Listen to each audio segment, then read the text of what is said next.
Hello, and welcome to Canyon Professional Development. During today's session, we will be focusing on effective classroom management, setting high expectations. My name is Carolyn Flora, and I'm the K-12 Special Projects Director at Grand Canyon Professional Development. I'd like to start our session with a quote by Kevin Heath. The quote reads, as your kids grow up, they may forget what you said, but they won't forget how you made them feel. I'd like you to reflect back on your own education, whether it be in elementary school, middle school, or high school. Is there a specific teacher that comes to mind when you think of somebody who made you feel special? You might not necessarily remember what they taught you, but you do remember how they made you feel. As we navigate through this session, I want you to keep in mind the tools that you are going to take away and implement in your classroom right away. We are going to cover a lot of material, but we are going to focus on and reflect on the purpose of consequences. We're going to identify effective ways to be a likable teacher while still setting high expectations. And last but not least, we're going to talk about developing a positive rapport with parents. They are your partners in the educational process. The first thing I'd like you to think about is the fact that consequences are meant to help students remember rules, policies, and procedures so that everyone can learn. Consequences are not punitive.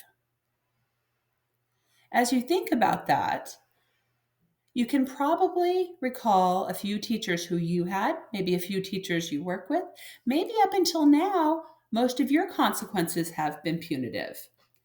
There's no judgment. It's what most of us were taught. It's what most of us had modeled for us as students ourselves. But it's important that we remember when we set up our consequences, we have to remember what their purpose is. Their purpose isn't an I gotcha to get the student in trouble. A purpose of a consequence is to help them better remember the rule or the policy or the procedure that they weren't following, so that next time they won't make the same mistake. When we simply punish a student for a wrong behavior, that does not change future actions. And that is incredibly important to remember.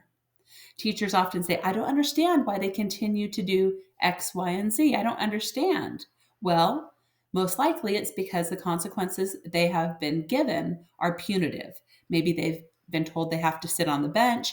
Maybe they've had detention after school. Sure, these things are not fun and they don't like them. However, it is not actually teaching them self-regulation strategies or other ways to do a better job of following those rules, policies, and procedures. When we think about consequences, we can think about them in three different categories. First, students must make amends for a behavior. One consequence for an action is very logical. They can apologize to a classmate. They can turn in a missing assignment. Let's think about missing assignments. And this is an example where it's not something that's habitual. If a student who normally turns in their work forgets an assignment one day, leaves it in the car, and they come in, we could make the consequence purely punitive and say, you are on the bench at recess. They won't like it.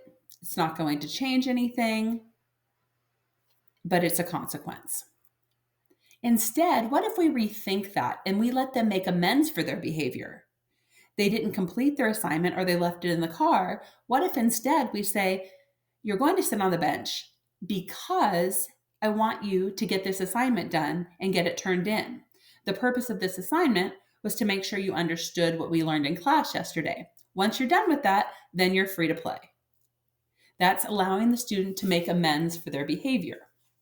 The next category is putting them on a temporary timeout to gain self-control. Now, this isn't a prolonged process where they're sent away or facing a wall, something that's punitive.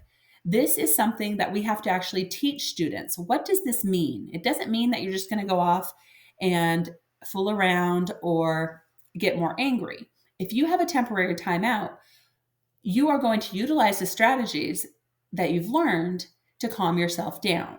So, if we have students who have an issue with self regulation, when they get worked up, they just can't calm down, before I would utilize this type of temporary timeout, I would teach them some strategies that they could use while they were in this timeout. I have step into the hall. Now, that only works if you have another adult in the classroom who could step out into the hall with them. We never want to send a student into an area where there's no supervision. In regards to online learning, if somebody is making faces, being silly, maybe they're going to take a temporary timeout, turn off their camera, and reflect. Maybe they're going to do some breathing exercises, whatever strategies you have already taught them. The last category is loss of a privilege. If a student is walking in line and they're tripping their friend, trying to trip their friend, or they're touching another person's back or hair, let's make it a reasonable consequence. They're going to lose a privilege. They must walk near the teacher because they lost the privilege of standing in line near whoever they chose. Maybe from time to time, you allow students to choose their own seats. If they cannot handle it, then that is no longer an option for them. They're reasonable consequences. So when you're considering different behaviors or misbehaviors in the classroom, I want you to look at your consequences and I want you to think, do I have consequences that fall into each of these categories that don't just focus on a punitive, I gotcha type of mentality? When we're thinking about classroom management and behaviors, it's really important that you have different tips, tricks, and ideas in your toolbox. One of my favorite uh, techniques or tools that I used in the classroom was something called I Lost My Sense. You have this resource available to you in the handouts. You can read over it, you can get to know it, and you're welcome to utilize it in your classroom. Basically, it was a reward system that wasn't really much work for me. My students received a small piece of paper I called a scent sheet. It had a picture of 3 pennies on it. They also had a little wallet we had made. On a daily basis, they would get one. They knew the rules, they knew the consequences. If they were misbehaving or not following directions, I would give them a warning. If they continued, they would lose a cent, which meant they would cross out 1 cent on their cent sheet. If they crossed out all 3 cents, you will see in the handouts that there was a small note I sent home with the cent sheet attached to it, telling the parent what happened and asking them to sign it and send it back to school. It was quick, it was easy, it was not much work for me, and it was very effective because I was able to send something home to the parent right away because I didn't have to stop to write an email or write a note. Now, if a student crosses out just 1 or 2 cents, the consequence is that they have to throw it away at the end of the day. If one's been marked off, they have to throw it away. However, they still have an incentive to be good because they don't want to get to 3. Now, if they cross out none of the pennies on the cent sheet, they get to keep it and put it in their wallet. They would collect those throughout the quarter, and at the end of the quarter, we would have an auction where students would bring in different things from home. They could be secondhand things. Their parents would know what this was about, so they weren't just bringing in stuff that they shouldn't. And they would auction it off to their classmates, and they would use their cent sheets to pay for it. It was a wonderful experience. My students loved it. They looked forward to it. It was no hassle for me. I did not have to buy a bunch of materialistic, extrinsic type rewards. And it was very powerful. So go ahead and take a look at that in the handouts and see what you think. Another resource many people are already probably utilizing is Go Noodle. Some people think that Go Noodle is only for the younger primary grades. I've used it with up to 5th grade. All kids like to get out of their seat. They like movement, and Go Noodle is a great resource. So when you have a chance, navigate over to the Go Noodle website and create yourself an account and take a look.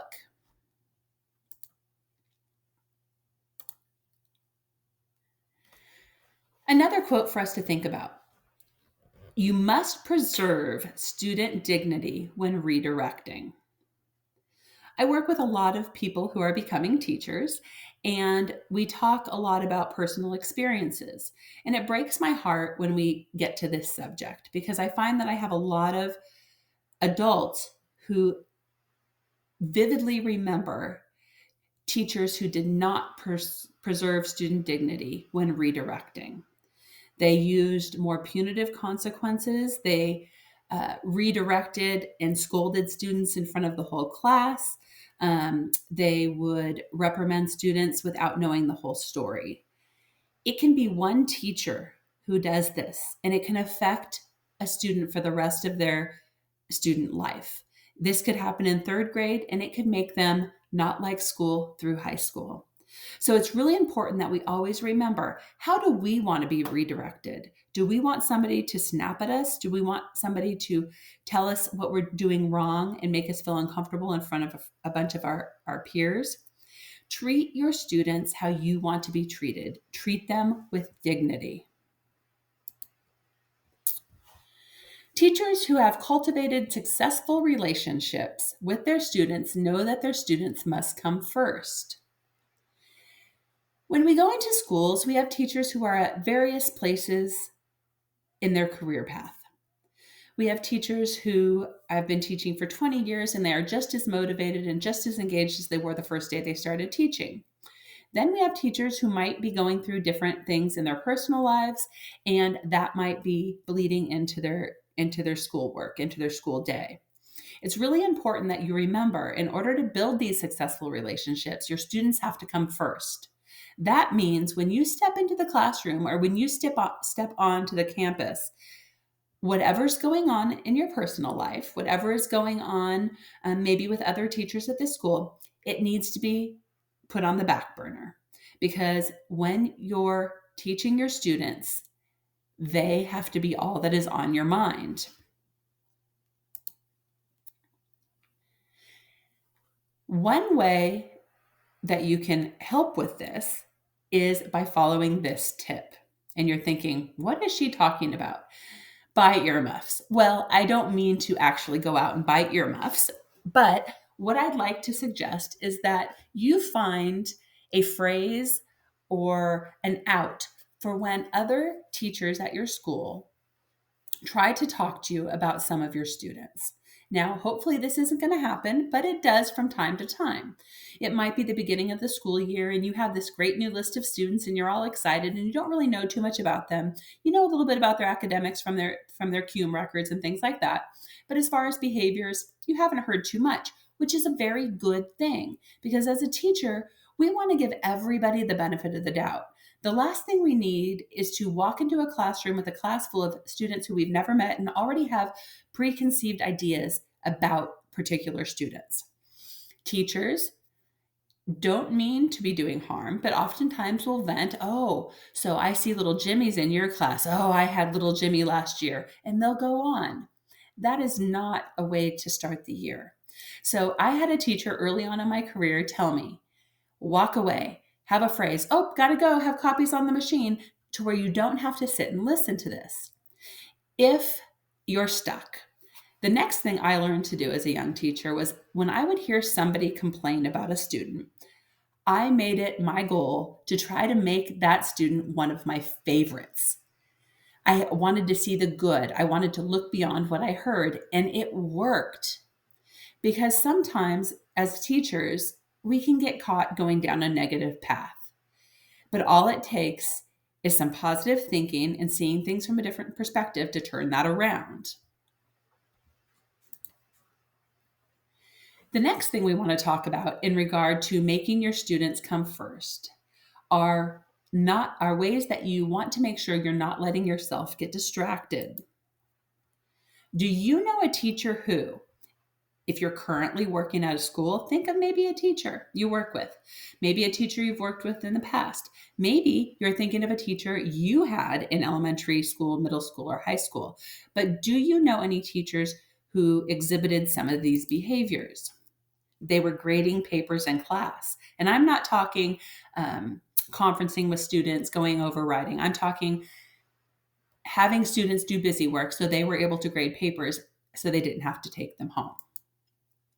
Consistently checking emails in class.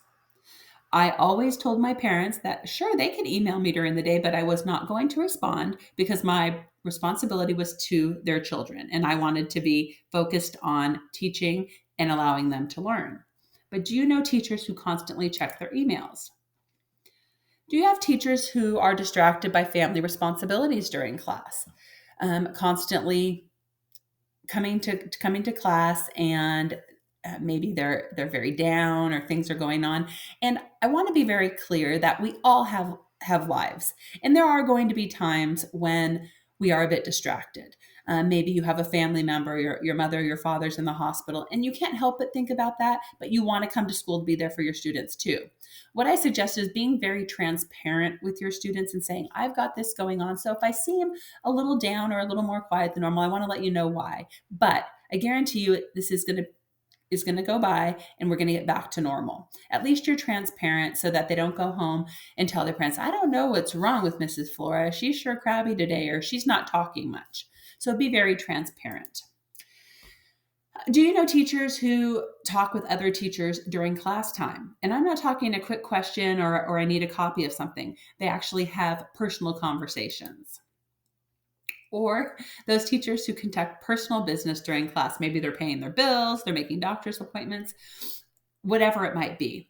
As you look at this list, remember all of these things are not appropriate. It is important that our students have our full attention. We should not be doing any of these things during class time. The last one you see there is talking on a cell phone. Once again, I want to also share, though, that there are those circumstances where you might have an emergency, a phone call from a child, and that is okay. Once again, we're transparent. We share with them, I've got to take this call really quick. It's the doctor. I'll be back in 1 minute. Read your book, and that's okay. We're talking about when these things happen on a consistent basis. Not only is it not good practice, but it's not professional, and your students aren't learning. So, one of the problems that I sometimes find with new teachers, and it's a really good thing actually, is that they really want their students to like them. I was in that boat too. I remember my very first class, and the first student who I had to actually stick with one of the consequences, it broke my heart. It was very difficult. But what we need to realize is that students like structure. They like to be held accountable. It's all in the way we go about it. So there's this term, warm demander. And you're going to see the difference between what a student might perceive as a mean teacher and a warm demander. But ultimately, they probably want the same thing. It's just the way they express their feelings. So our first example is a mean teacher. We're calling it a mean teacher. In the middle of the class, the teacher in front of the whole class says, of course you don't have your homework. You never have your homework. You're on the bench at recess. That's it. Doesn't ask questions, is just upset, almost taking it personally. Then we have the warm demander, right? We have students, same students in the classroom, a student who didn't have their homework during class when he or she was checking it, doesn't stop in the middle of the class. Instead, waits until the students are about to leave for recess and says, Johnny, I notice you have been struggling to get your homework turned in. Is there maybe something I could do to help you get it done? I know you are more than capable of doing it because you are always volunteering to answer math problems in class and you always get them right. I would like you to stay in during recess today to finish it up so you don't get behind. You are also welcome to come to homework club after school if that would help. So ultimately, same thing going on here. The mean teacher doesn't even state that the student's going to do the work during recess, but the warm demander is holding Johnny accountable. But at this point, Johnny would also have an opportunity to share anything that might be going on. This one hits really close to home for me because I actually had a student who was in a similar situation, was really good at turning in homework, and then it started getting a little more sporadic, but it was strange. And my first instinct at the beginning was to get a little bit upset. And I said, this isn't normal. Let me go ask a few questions. Long story short, found out that the student's parents were divorced and they weren't getting along, so mom was not passing along the homework, no fault of the student, and it was actually causing quite a bit of tension and anxiety for the student. Had I not asked and just gone with, you don't have your homework, you're on the bench, that would have only caused more emotional damage. So it doesn't mean we have to be a pushover, but we can be a warm demander where we still have our expectations, but we support them and help them with strategies to make a change and to do better. The next area we need to consider when thinking about classroom management is parent communication and engagement. Although parents aren't in the classroom with you, they can be a very big support when it comes to classroom management and student behavior. You need to build a rapport and a relationship with parents because you're going to need their support. Now, this is just a couple of silly memes, but they might ring true to some of you if you're already in the classroom. So the parent says, well, he never does that at home. And the teacher's looking like, oh boy. So sometimes we have to figure out ways to communicate with parents to share information about their child that they might not necessarily be ready to hear. But as long as we're tactful and we share facts, we can still gain their support and their help with helping their student in their areas of need. The other one I already shared. When you open your email and there's one from that parent, maybe there's that parent who's a little overly eager and doesn't email once, but emails two times, three times because you're not responding. Once again, establish a procedure. Like I said, I let my parents know I would not be answering emails during class time. Therefore, they could email me 4, 5, 6 times and they wouldn't hear a response from me until at least after the school day had ended. But it is important to have that ongoing communication. Reflect on this quote. Even though you may not see them, the parents or guardians of your students are in your classroom every day. When you think about this quote, you can actually look at it from a couple of different perspectives. One of the common responses I get is that yes, they are, because children will often go home and share with their parents what goes on in class. Now, normally it has nothing to do with academics. If their parents ask them what they learned, they'll probably say nothing. We all know that, especially if you have children. However, they are quick to share if the teacher raised her voice, if little Johnny got in trouble, if Mrs. Smith was crying. So even though the parents aren't physically in the classroom, it really is like they're there every day. Another way to look at this quote is that the apple doesn't fall far from the tree. We've all heard that phrase. So if you have a child who has poor self-regulation strategies, doesn't know what to do when they get upset, and you know that you really need to work with them, you have some other adults in the school working with them, and you're going to reach out to parents, be prepared because oftentimes the apple doesn't fall far from the tree. So if a child is using poor language in class and having anxiety and throwing fits, there's a possibility that when you meet with the parent, they might have poor self-regulation strategies as well. So 2 ways you can look at that quote. How can we foster positive relationships with parents? Well, the first thing we need to remember is that perception matters. So regardless of what we know to be true, if we are not acting in a professional manner, if we're not dressing in a professional manner, parents might not perceive us as a professional, even though we are. Parents need to know that we value their children. That is so important. You have won half the battle if parents truly believe that you value their children and that you are there for them. If they feel like you're always just identifying negative traits or sharing not so great things that are going on, that is probably going to hinder your relationship.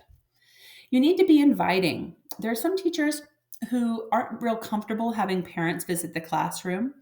And I know when you first start teaching, it can be a little difficult because, it's just another body in there and you're still feeling like you're getting the hang of things. But in any way possible, be inviting, because you have nothing to hide. You are doing the right thing.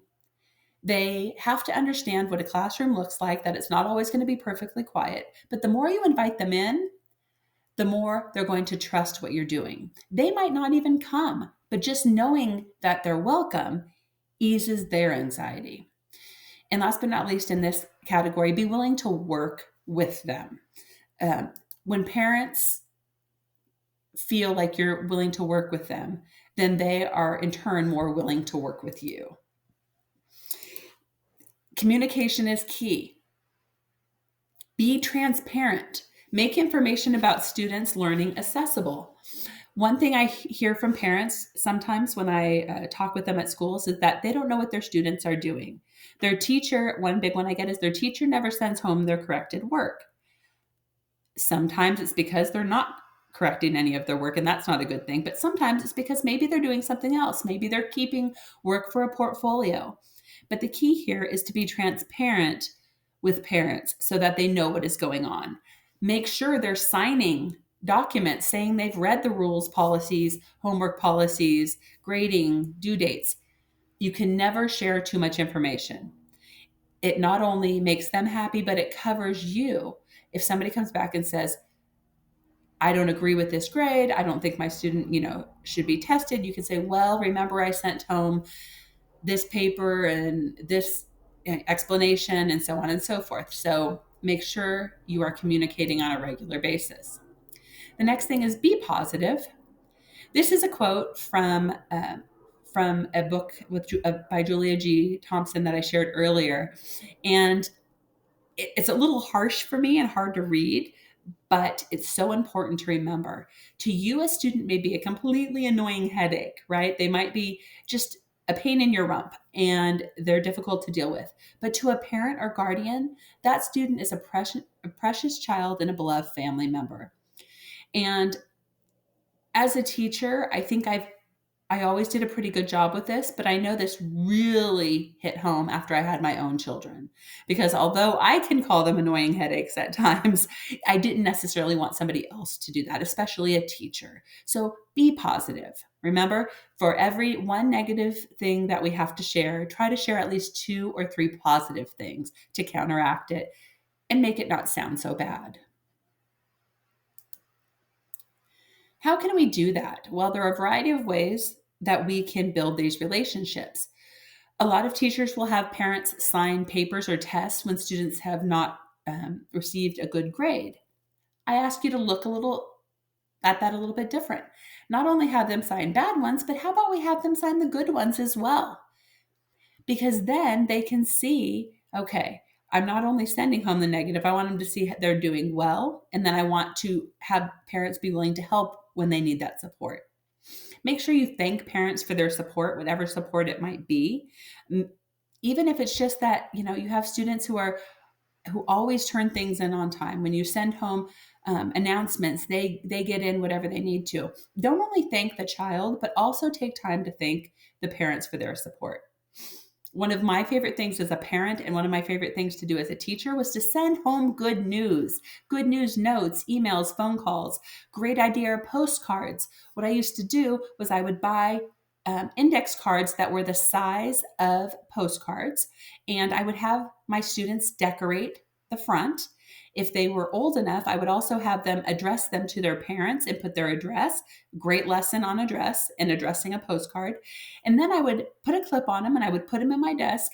And as I went through the year, each week I would take 1 or 2 and I would write a little note and I would plop it in the mail. Your schools will often give you postage, so you don't even have to pay for that. But what a great treat for a parent to go to the mailbox and find a postcard saying, that their child did something well that week or was kind, instead of just going to the mailbox and finding bills. The last thing on here is that make sure you follow up after solving an issue. A lot of times teachers will meet with parents and there might be an issue and they come up with a plan and everybody's feeling like they've come together and the problem has been solved and that they know where they're going forward.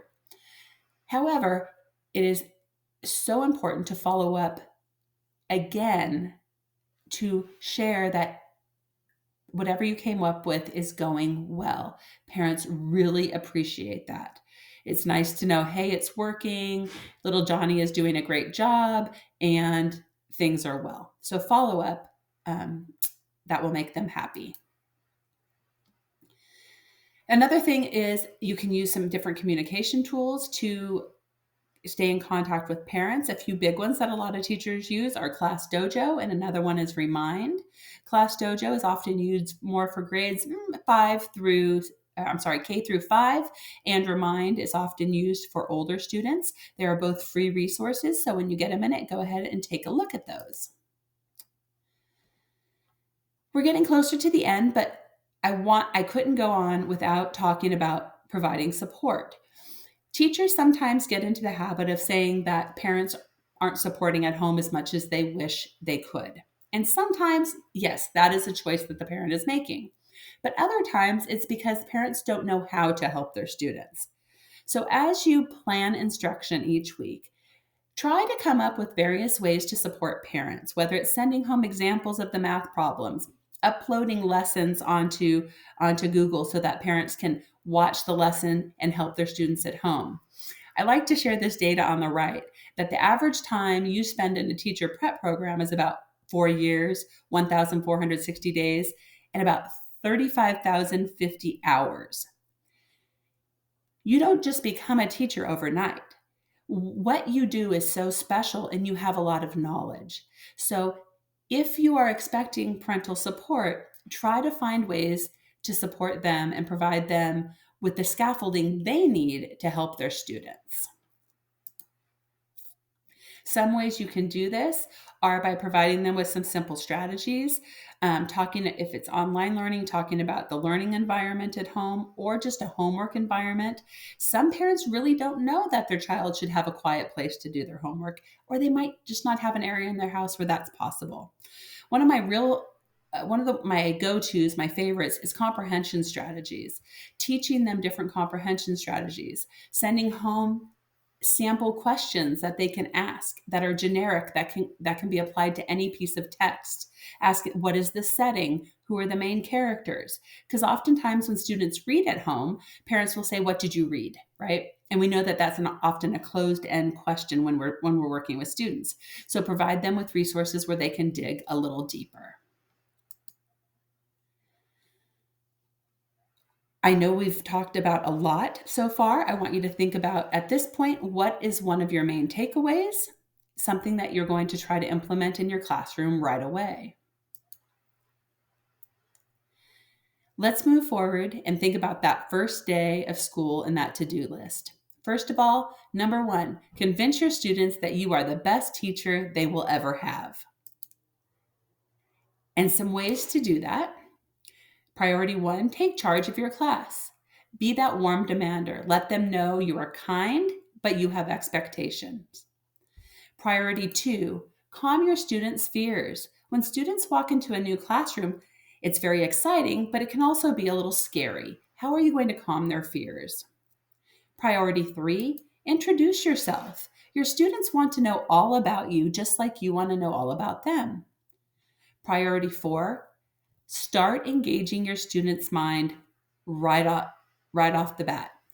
Don't wait a whole week before you get into some academics. Yes, you're going to continue with the getting to know you, but start warming those brains up. Priority 5, begin to teach those classroom routines and teach them consistently, day after day after day. And priority 6, begin to build that classroom community. Remember, you are a big deal. So take the time to introduce yourself to your students. One way you can do that is by creating some slides that you can share with your students in class, but you could also send them home to share with your students. Help students and parents make connections. Some things that you might want to include, you will see here on this slide. You can take a look at that. Of course, you can add other things. I know for my students, their favorites were always family, kids, and pets, and those pictures.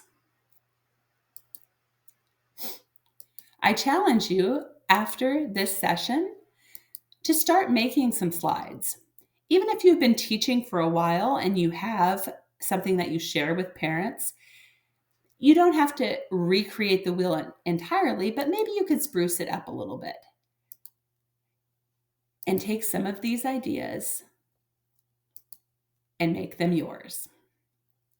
It has been a pleasure working with you and sharing ideas and strategies to help your classroom run a little smoother. I wish everybody the best of luck and have a great day.